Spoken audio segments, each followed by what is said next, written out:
Welcome. I'm Sebastian Mahfood, and you're listening to WCAT Radio, the on-air wing of En Route Books and Media, bringing you the dulcet sounds of Catholic wisdom. Hello, my name is Gerard, and welcome to another edition of St. Paul's Letters to America. This is the program that asks, what if we took one of St. Paul's letters and changed the name on it, as if it was sent to America? Each program, we talk about the two things people often say never to talk about, religion and politics. The objective is to explore how matters of faith fit in society and how to balance the interests of government and religious beliefs. Specifically, we look at an issue present in our lives and our society today and seek to look at it through the prism of one of St. Paul's writings. As we do, we always bear a motto in mind: love and kindness through the light of truth. Hopefully that is what we do here. Today we're going to talk about a concept that has become quite well established and accepted over the past several decades, the concept of self-esteem. Self-esteem in our children and how our culture seeks to understand that and foster it. And we are going to do it, as always, in the light of a letter from St. Paul. This passage comes out of his letter to the Galatians. When the fullness of time had come, God sent his Son, born of a woman, born under the law, to ransom those under the law, so that we might receive adoption as sons. As proof that you are sons, God sent the Spirit of his Son into our hearts, crying out, Abba, Father. So you are no longer a slave, but a son. And if a son, then also an heir through God. Now, like all of St. Paul's letters, we can read it and read it over and read it over. And every time we do, like all scripture in the Bible, every time we do, we plumb deeper into the depths and we find something out. We see more than we saw on first glance. We see certain things that speak to us. And in this particular passage, I'm going to point out three. These are concepts of dignity, freedom, and humility.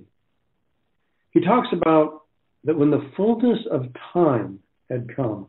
The fullness of time. In other words, this is all part of a plan. God sent his Son at an appointed time as part of a plan.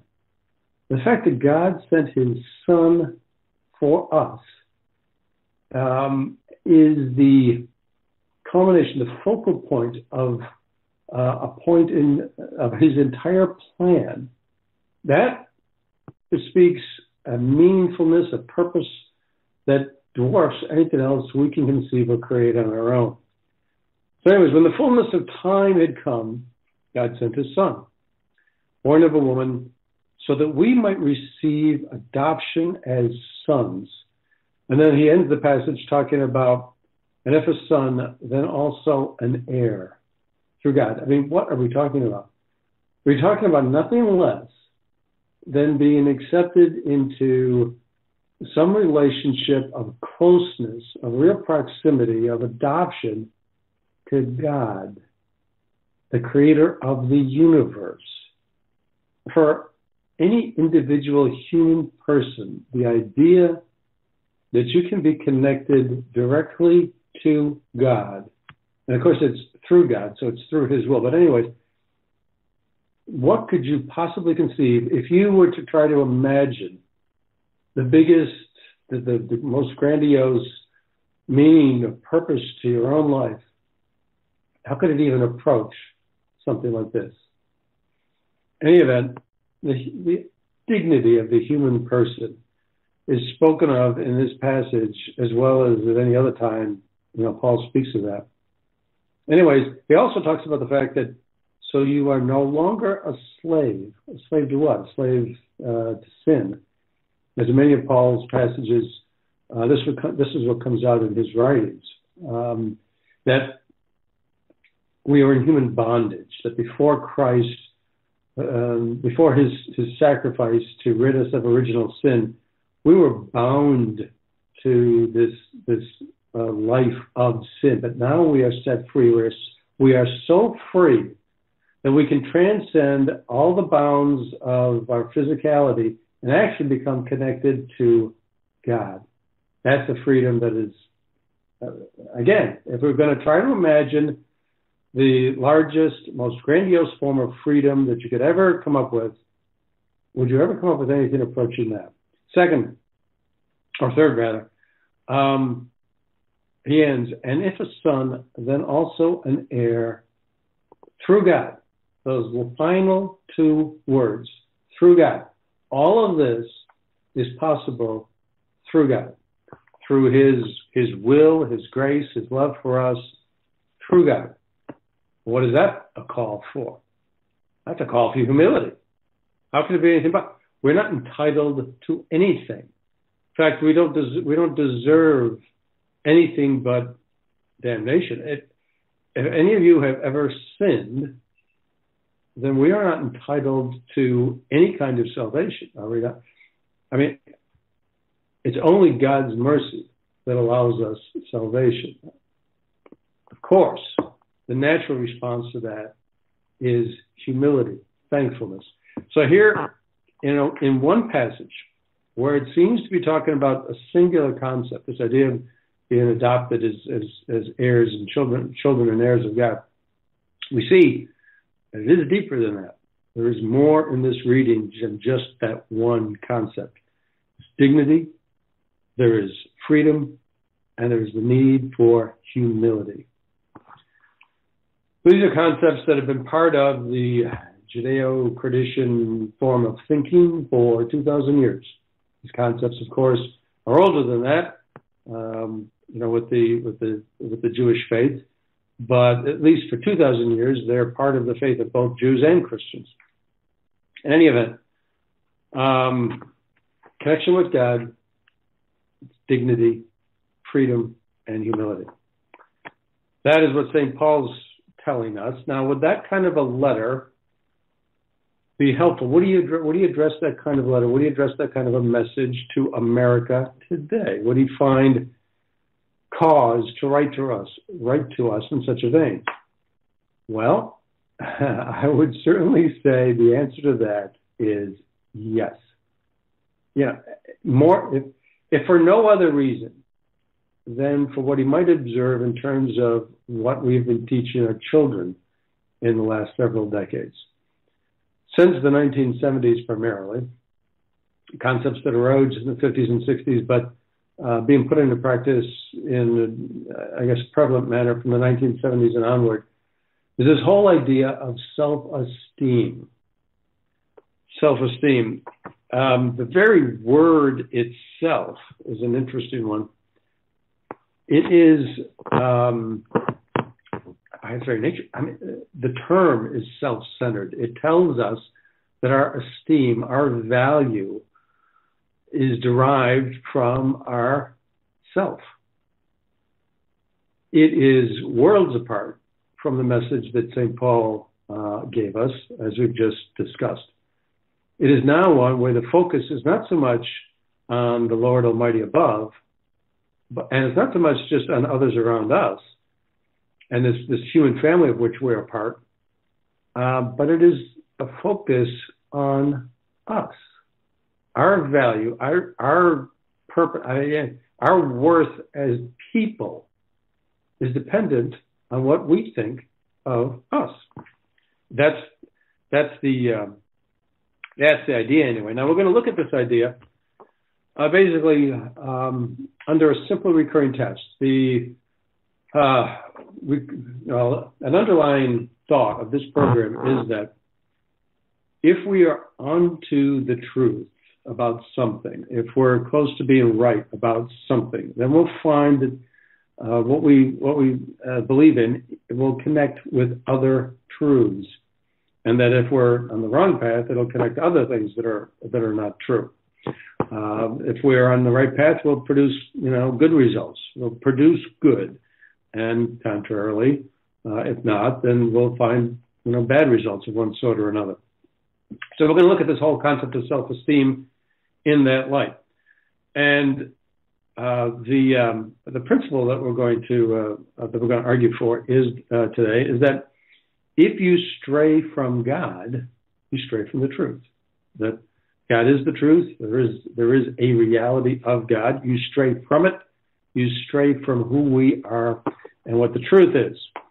We all know that for the last a good number of decades, there's been an increasing emphasis on the separation of church and state, especially in the schools. It has been the law of this country since the 1950s that separate but equal is not legal. It is not equal. To be separate is not equal, whether you're talking about drinking fountains or schools or anything else of a similar nature with regard to race relations. However, not only is it legal, but it is required that there be a separation of church and state. That the church has to be separated from schools, from our children. We need to keep God out of the classroom. Now, to people who believe, and if in fact we're correct about this, that God is the reality, the spiritual world is the reality, even though we can't see it, it is the bigger, more permanent, everlasting reality, well, then God should be held higher. Forget about being equal. God should be higher. But not only is he not higher, he's lower. We have elevated the state above God. What we come up with, our programs, our policies for what we're going to do in the schools, we create, and we will keep those separate from God. The state, in effect, will be higher than God. And we see that in this whole phenomena, this experiment, this grand, massive experiment that's been undertaken for decades, with regard to self-esteem. Now, self-esteem, the principle that has been taught in the schools is that, it's founded on this idea that low self-esteem is a problem, that everybody needs confidence in order to succeed. And the best way to foster confidence, so the thinking goes, is to simply, cut right to the chase. Just tell children to be confident. You just tell them, be confident. You do not criticize. You do not reprimand. You do not scold. You tell children they have a value for who they are and what they are, however they are. Now, this, of course, is very different than what used to be taught in the schools. For 2,000 years, the thinking in schools was, you absolutely reprimand. You scold children night and day. You discipline children. You teach them to have respect for other people, that they are not the most important thing, that in fact other people are more important than they are. It is dramatically not self-centered. It is other-centered. And why is it other-centered? It's simply because that other people are, they share that dignity that we talk about. They're also created and loved by God. So when we think of others first, then we can extend only a little bit farther and think of the divinity that connects us all. We then think of God. The whole purpose for holding others more important than us is simply because that was the example of Christ. He sacrificed himself for us. It's just dramatically different concepts of the world and relations between people. All right, well, now that the schools have been practicing this system for decades, what can we find in schools that think along these lines? Well, there's a concept developed of independent spelling. That's right, independent spelling. Spelling is something to be determined by each individual student. If a student wants to spell something a certain way, well, that's how the student thinks it ought to be spelled. That's how the word appears to him or her. So there is no one right way of spelling. interesting concept for schooling. Same thing with grammar, independent grammar. You can have different cultures. They believe, they use the word, you might have inner city cultures that have a certain grammar all their own. That's fine. You don't have to teach a particular kind of English. You'll find some schools have a ban on competitive sports, just a ban. You'll find that they also have a ban on an honor roll, no awards for academic excellence. You will have, quote, I love me, unquote, lessons. You'll have a situation where at one school there were 30 class valedictorians. 30. I wonder if they all spoke. If so, that'd be a very long commencement exercise. Anyways, and then there's, of course, the ever famous participation trophy, the award for being a member of the human family. The question that comes to mind, at least to me, is why, when you take a concept like people achieve more if they're confident, why must we take it to such an extreme that seems to fly in the face of common sense? Why is there such a thing as independent spelling? How can we rationalize that? The whole idea of having a common language is so that we can communicate with one another. If everybody spells differently, at some point, when does it interfere with our ability to communicate? How do we know, what is a person using one word, or is it perhaps a different word? How do you get to the point where there is, where you can have 30 class valedictorians? Why do we have to take a concept like that and push it to such an extreme? Is it perhaps a penchant that we are going to design things the way we want them? That there have been centuries, generations and centuries based on God. Now we have science. We can control things ourselves. We're going to do things our way. We're going to refuse to follow things the old way. And if that means pushing it to an extreme, I don't know. Is that possibly some of the reason behind this? Actually, that's part of the reason behind a lot of things that go on in this particular world, this rejection of God. The ultimate reality is, of course, God. Nothing else in this world or the universe matters. And so the ultimate question, of course, is, do you accept God or do you reject God? Not whether or not he is. You reject him, do you accept him? So much can flow. Perhaps maybe all of what we do can be explained and can flow from that particular question. In any event, to try to examine this self-esteem program in philosophy, I looked at a woman. She's from Australia. She has developed something called the I Am program. The very title of it suggests an importance of an individual based on I am. I am a person. Look at me. Hear me. I am. Her thinking is based in a large extent on this concept of emotional intelligence.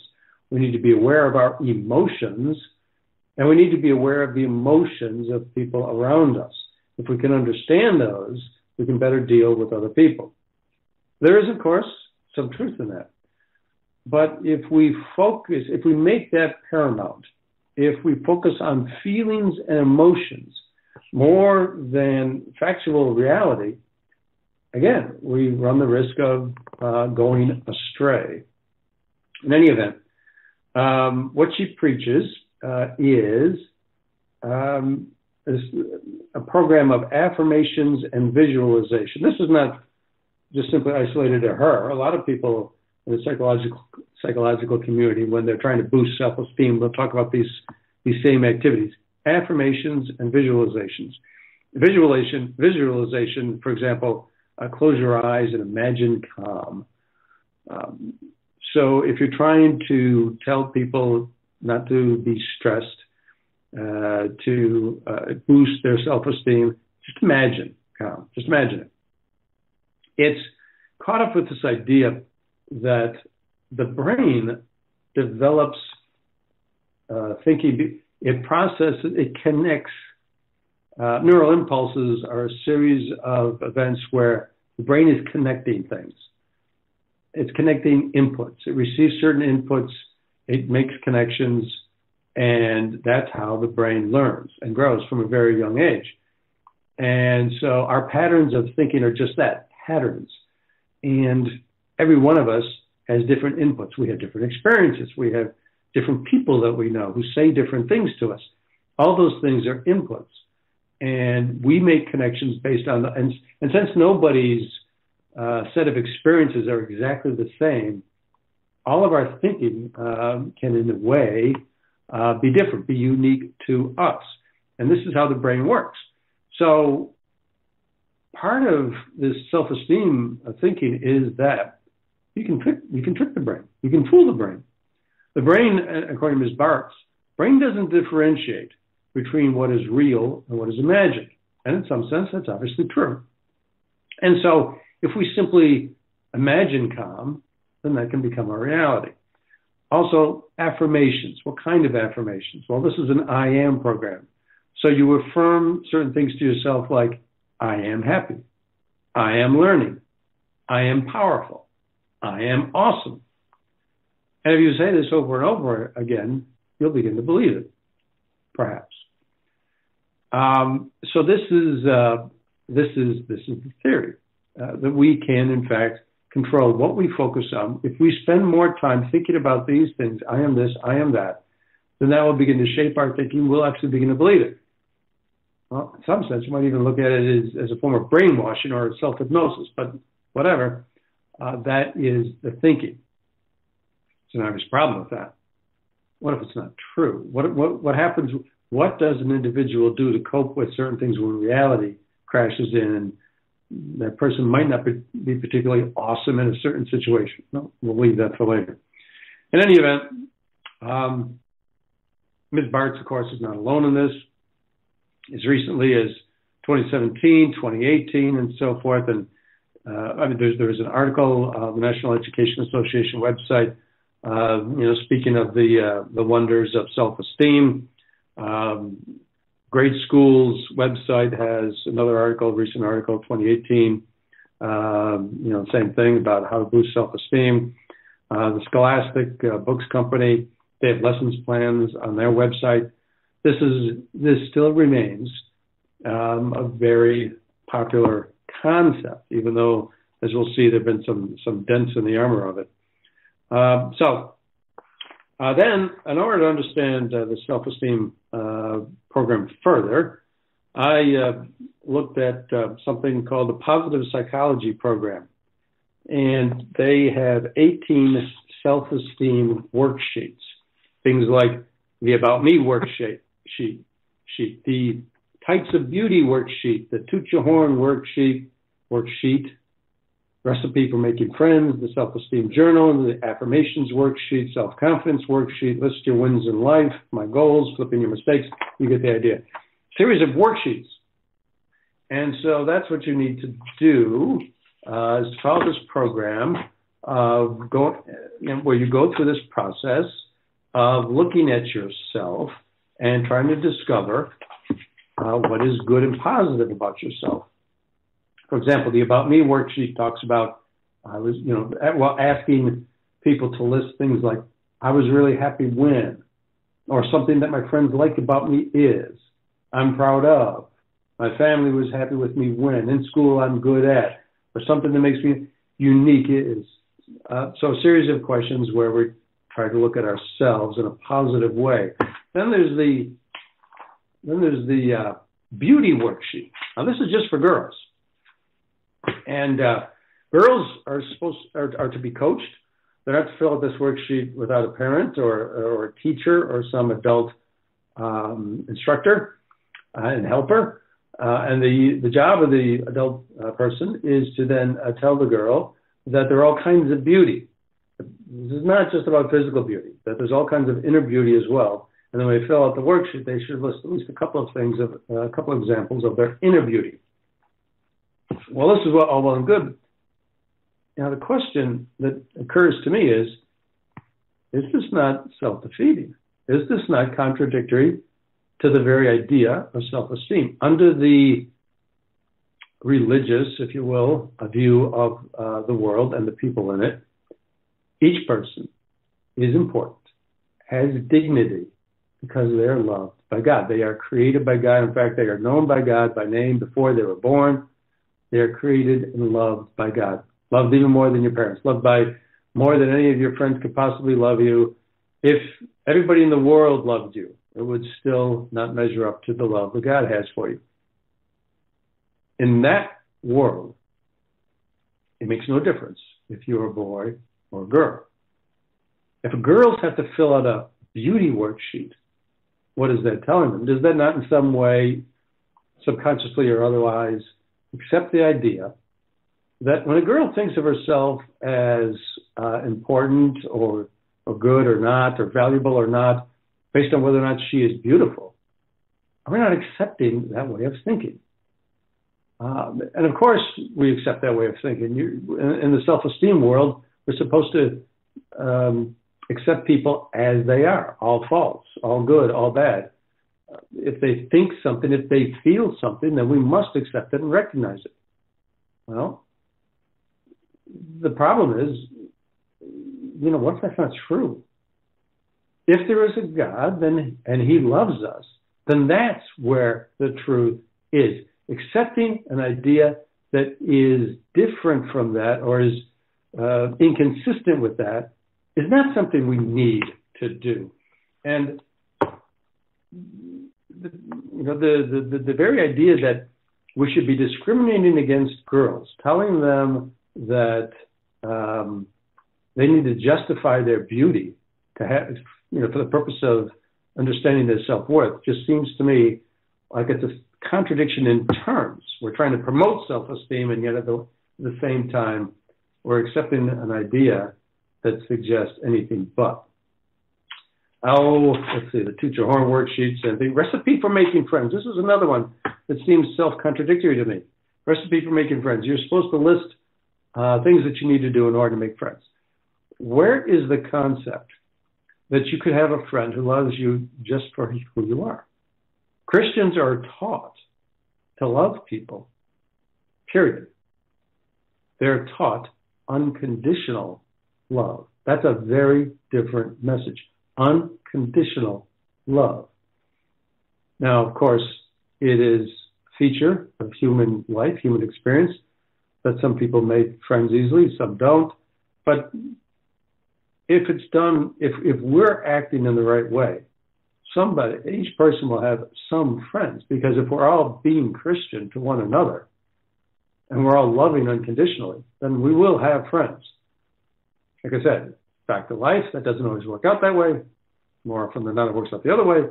But nevertheless, that is a goal, or that could be perhaps a recipe for society, instead of, well, these are the things I have to do to make friends. I have to be this way, I have to be that way, I have to do this and do that.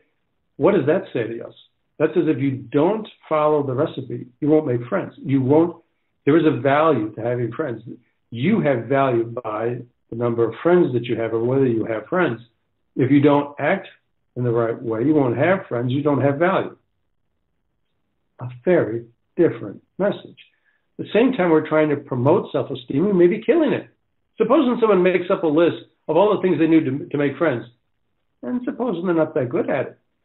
Supposing they're in a school where they stick out, and it's not easy for them to make friends. Well, they may have a list, and that may be nice. They may be trying to work at this list, but maybe it won't work. Maybe they're the wrong skin color. Maybe they're the wrong this or the wrong that. Who knows? Whatever. Maybe they don't make friends. Then what? Then what you've got is a kid who now has a lower self-esteem than otherwise. Again, it seems self-contradictory. There are ideas buried in it that contradict the idea that trying to promote of self-esteem. Oh, I love this one. The Self-Esteem Journal.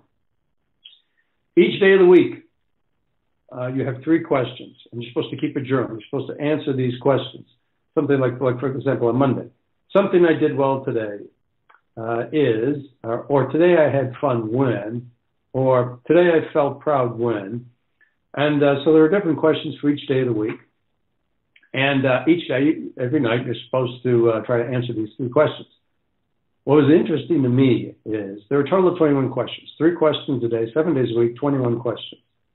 19 of them had the word I in them. 19 of 21 questions. We're going to spend an entire week or weeks filling out a journal where we're thinking about I. As I said before, the Christian concept is entirely different. Others are more important, the golden rule. But this is all about I. It's no coincidence. This generation is being called the me generation. Let's see. And just another thought. Another difference between this way of thinking and the Christian way of thinking, how about every night doing an examination of conscience? Did I sin today? Did I do what God wanted me to do today, or did I not? Did I fail? Can I do better tomorrow? Is that not perhaps a more realistic way of looking at ourselves? But in any event, no, we don't need to do that. We need to think about I instead. Let's see. Then there's the self-confidence worksheet. Has a question in it such as, what positive statement could I say to myself to be reminded of my power? My power. That's right. In any event, also there's a goals worksheet. Something it talks about is to think about how good it will feel once you have accomplished your goals. Feel that feeling you would feel when the goal is accomplished. So, this is part of the affirmations worksheet. In any event, you're supposed to give yourself pats on the back, positive self-talk, and imagine, again, this is not reality here, but imagine your good feeling about attaining your goals, and then just feel that feeling. That does 2 things. One, it's all about the feeling as opposed to reality. Second, it's all about goal achievement. Happiness seems, the underlying assumption here is that your happiness is based on attaining your goals. What about happiness and joy being related to love and a God who loves us? No, well, in any event. So this is you get an idea of what this program, this world of self-esteem looks like. And now the thing is that if this self-esteem methodology was working, we'd find good results. Problem is, we're not. But it is very important. Psychiatrist Neil Burton, writing in Psychology Today, talks about how low self-esteem predisposes to mental disorder. In some cases, self-esteem is itself a cardinal feature of mental disorder, such as in depression. People with low self-esteem tend to see the world as a hostile place, and they see themselves as victims. They see themselves as powerless to change things, and this promotes just a further downward spiral. So if we have low self-esteem, if in fact we don't succeed in this program of trying to build up our self-esteem simply by affirming and visualizing our worth, then in fact what we may do is in fact create a downward spiral, leading to more depression and anxieties and mental disorder. In any event, besides this, there have been reports, studies that show that low self-esteem is linked to violence. It's linked to drug abuse. It's linked to teen pregnancy, juvenile delinquency. So it remains a very important problem. There's a psychiatrist named Christina Hibbert, and she writes that all of the people that have come through her door in private practice as psychological patients have the same root problem. They all have, she notes in all of them, some elements of low self-esteem, whether they have depression, anxiety, problems of addiction, relationship problems. She sees low self-esteem in all of them. And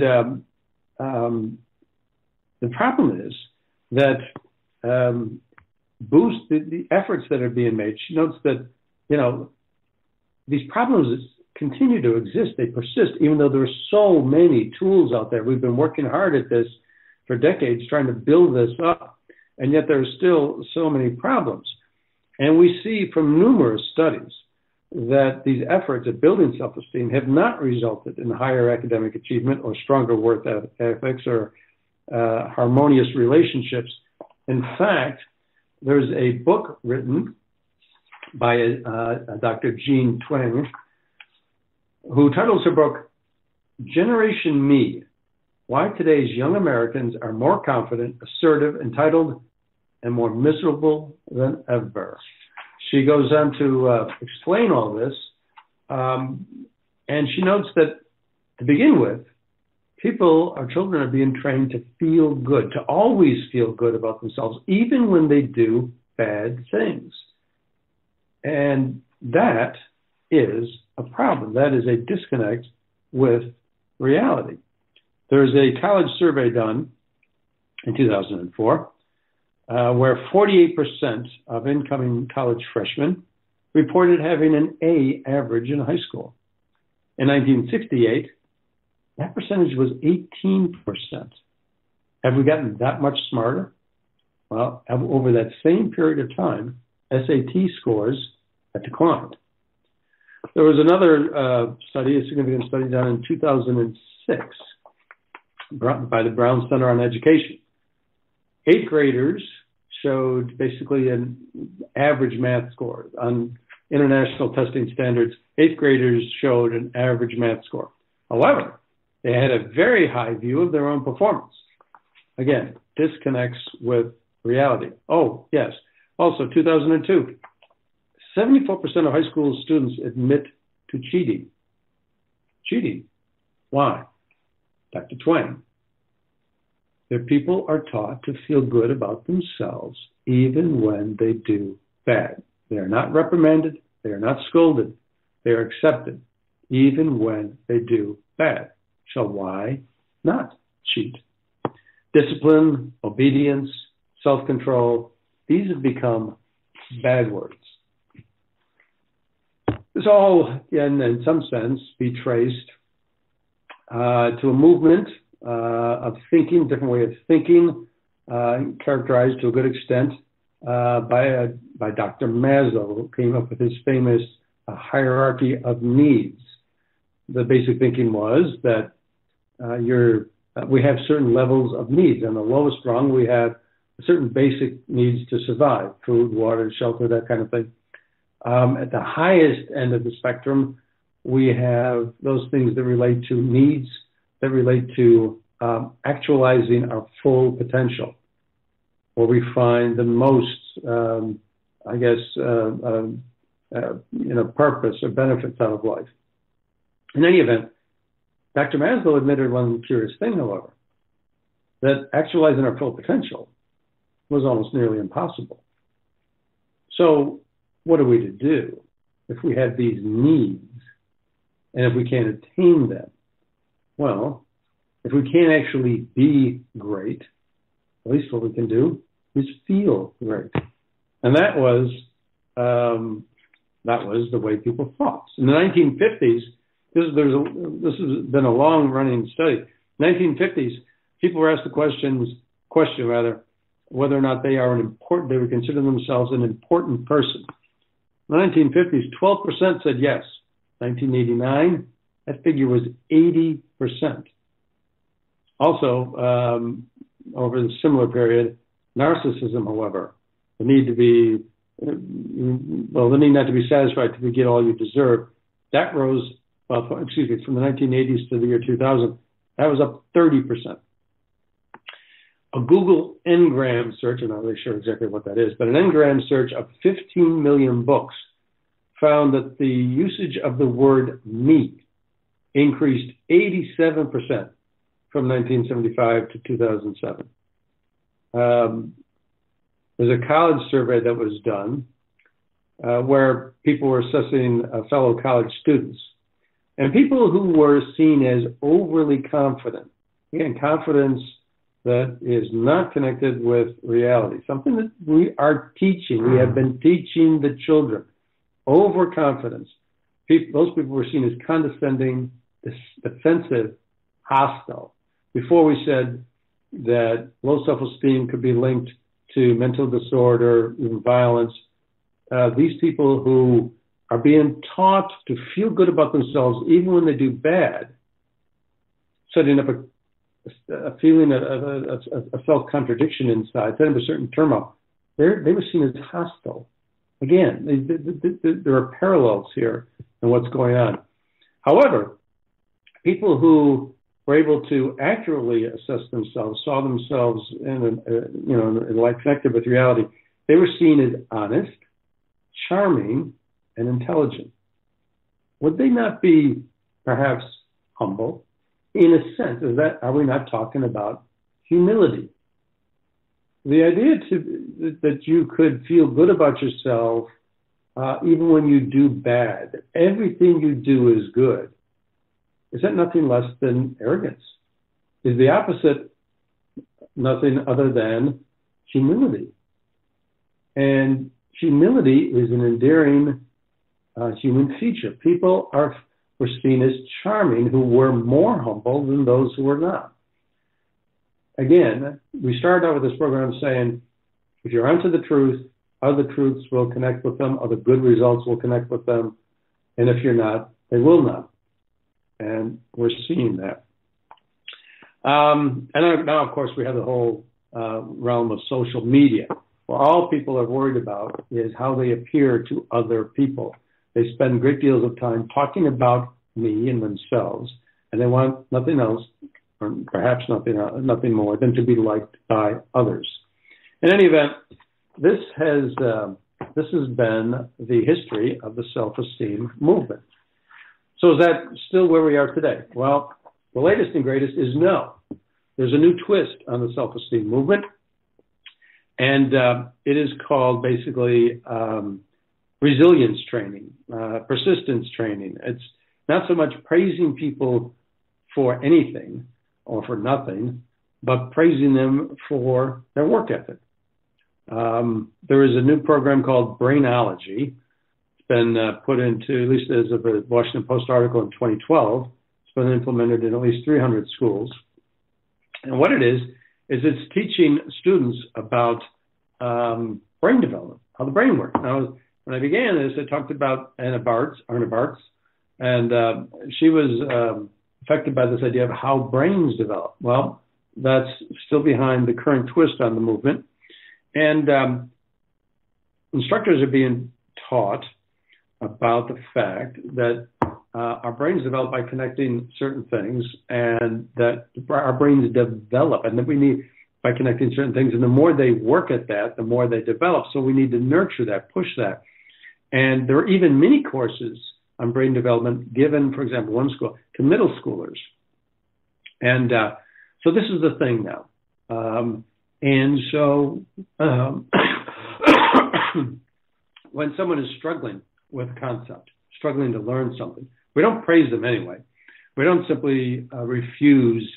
Well, perhaps we still refuse to criticize or reprimand, but now we don't praise them. We encourage them to work harder at it. As evidence of this, there was an incident in the classroom where there was a kid, and he had a Spanish lesson, and he got a certain translation wrong, and he was working on trying to find what he had made a mistake about, and he's thinking about it and struggling with it. And a teacher was praising him for it, and one of the other students commented that the struggling child was trying to connect pathways in his brain or whatever. So they're being told this, taught this. How much they understand it, not exactly sure.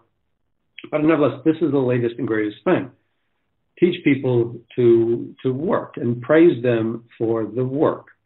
Well, that, of course, is a good thing. It's better than praising people for not accomplishing something, but it still misses the mark. It still misses the mark. Why? It is still based on the notion that our value is based on us. It is still a self-centered way of thinking about things. As I mentioned, that one psychiatrist, Dr. Christina Hibbert, she said that self-esteem, and by the way, this whole idea of praising the work, praising the brain development, encouraging brain development, it's still part of the self-esteem movement. The idea is to make people feel better about themselves. Just simply don't praise them for nothing. Try to praise them and try to encourage them to actually work their brains harder. But the idea is still that people will feel more value, will feel they have more worth or value if, in fact, they can accomplish more. So we need to encourage that. But the idea is still based on self. Our value is based on what we think of us. But according to Dr. Christina Hibbert,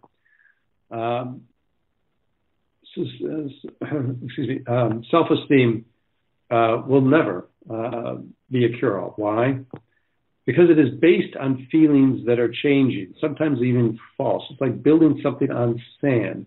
You can't build your own worth as a person on how you feel.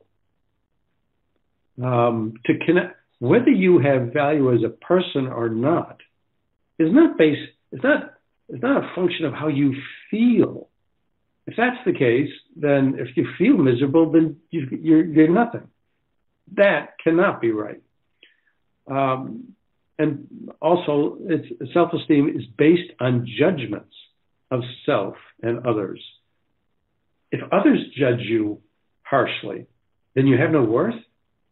How can that be true? You have worth or you don't have worth as a person, not simply based on what somebody judges you on.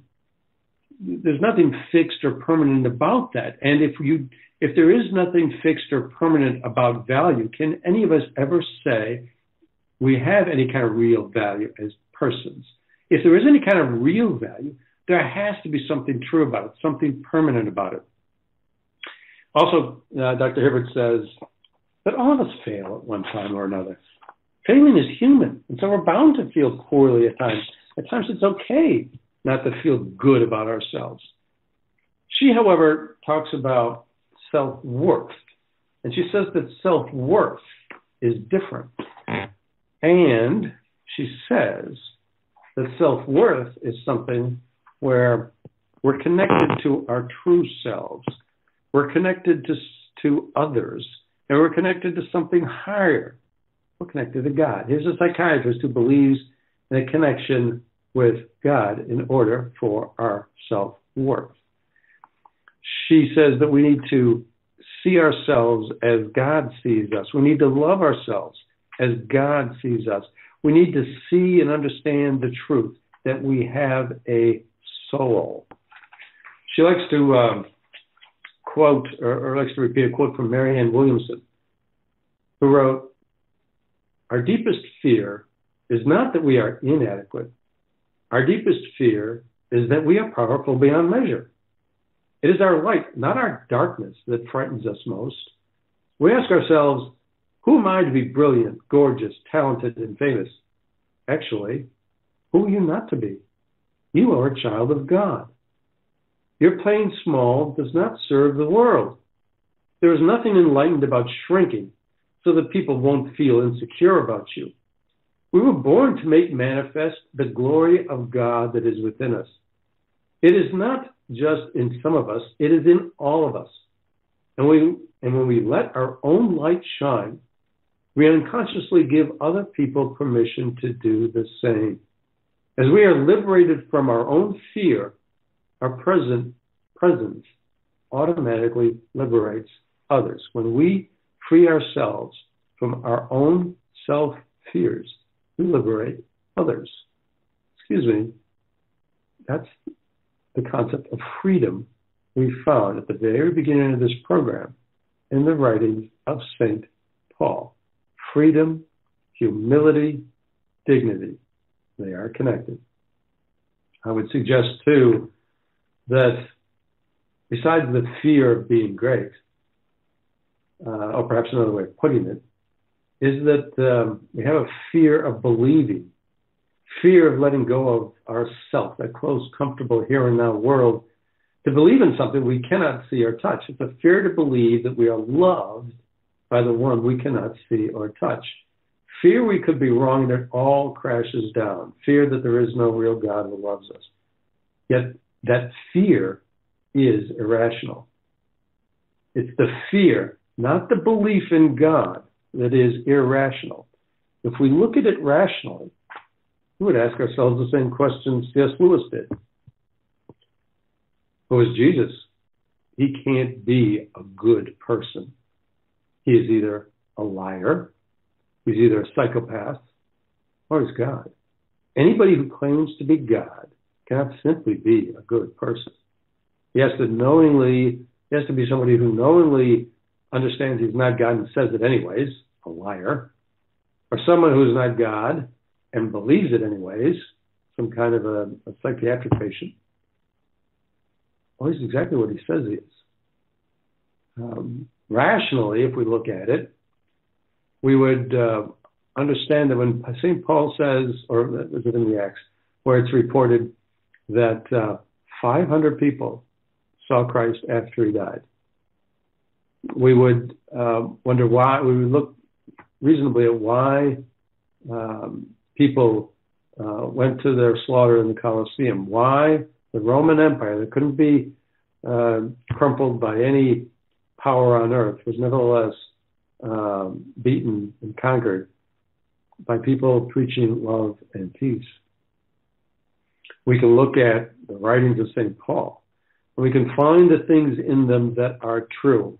When he says that we have a dignity based on God, when he says we need to be humble, when he says we need to hold other people higher than ourselves, and when we find people who believe those things, achieve more things academically, they have more harmonious interpersonal relationships, they have more fulfilling lives, they're not as prevalent to be addicted to drugs or violence.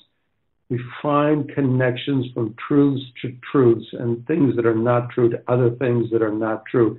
The idea that we can create our own value simply by feeling it is maybe appealing, but it is misleading.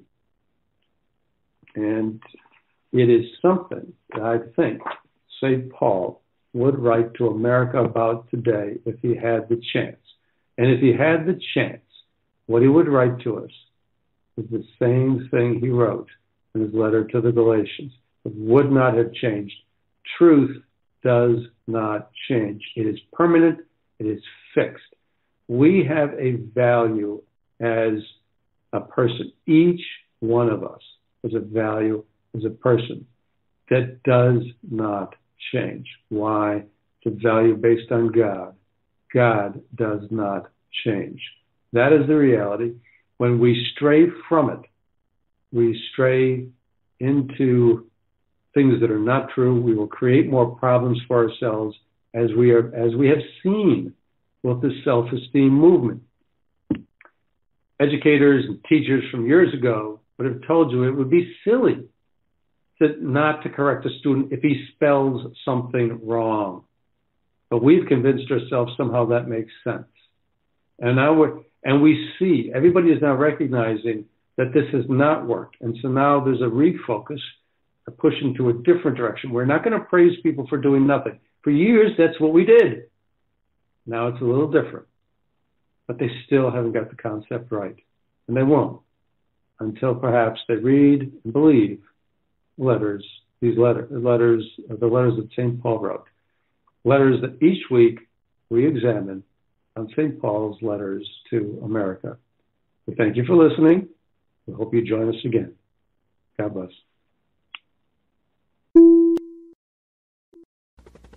We hope you enjoyed the program and will join us back for another show on WCAT Radio. This is Sebastian Mahfood. Good day.